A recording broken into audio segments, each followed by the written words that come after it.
L'argumentation d'après la définition du Centre national de ressources textuelles et lexicales est un ensemble de raisonnements par lesquels on déduit les conséquences logiques d'un principe, d'une cause ou d'un fait, en vue de prouver le bien-fondé d'une affirmation, et de convaincre.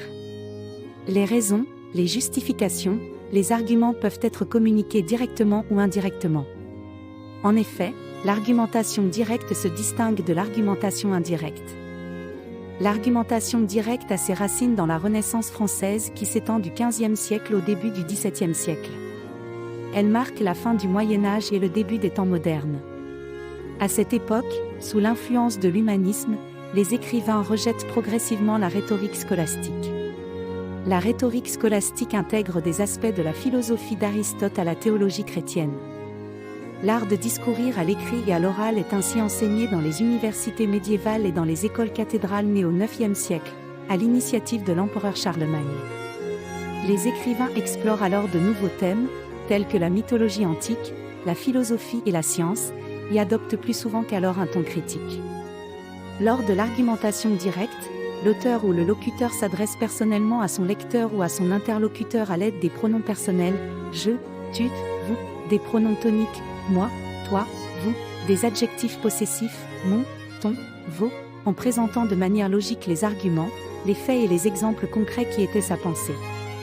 Elle s'accompagne souvent d'une ponctuation expressive qui permet à l'auteur d'exprimer ses sentiments en formulant des interrogations, des exclamations, une interruption du discours représentée par les points suspensifs. L'auteur s'appuie également sur divers raisonnements comme la relation de cause à effet entre deux événements ou deux phénomènes. L'argumentation directe est souvent utilisée dans les discours, les essais, les plaidoiries, les réquisitoires, les préfaces, les manifestes, les lettres ouvertes, les éloges, les panégyriques et les dithyrambes. Par exemple, Michel de Montaigne, conseiller municipal et lieutenant général de la justice criminelle à Bordeaux pendant la période de la Renaissance, invente le genre littéraire de l'essai. En effet, il désapprouve l'enseignement dispensé par les institutions éducatives et sociales de son époque au chapitre 26 du premier livre de ses essais, intitulé « De l'institution des enfants ». Il privilégie l'intelligibilité, plutôt que l'enseignement scolastique traditionnel, qui favorise la transmission de la connaissance et l'éducation morale et spirituelle des étudiants à travers la répétition, la formation et le développement de la mémoire.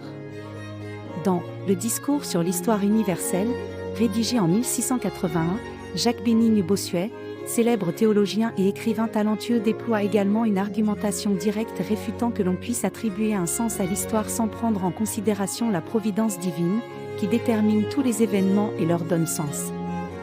De même, l'argumentation directe peut prendre la forme d'un discours de défense appelé « plaidoirie » lors de procès. Une plaidoirie demeurée célèbre fut délivrée par l'avocat de Marie Bosse. Celle-ci fut arrêtée par la police après s'être enivrée au cours d'une soirée. Elle y révéla fournir des poisons à des épouses de parlementaires, afin que ces dernières satisfassent leur souhait d'assassiner secrètement leur mari et d'en hériter. Malgré la plaidoirie de son avocat, Marie Bosse fut accusée d'avoir fourni des poisons composés d'arsenic appelés également « poudre de succession » à des épouses de membres du Parlement, et elle fut condamnée à mort par pendaison, peine particulièrement dégradante et humiliante, qui visait à déshonorer publiquement le condamné sous l'Ancien Régime.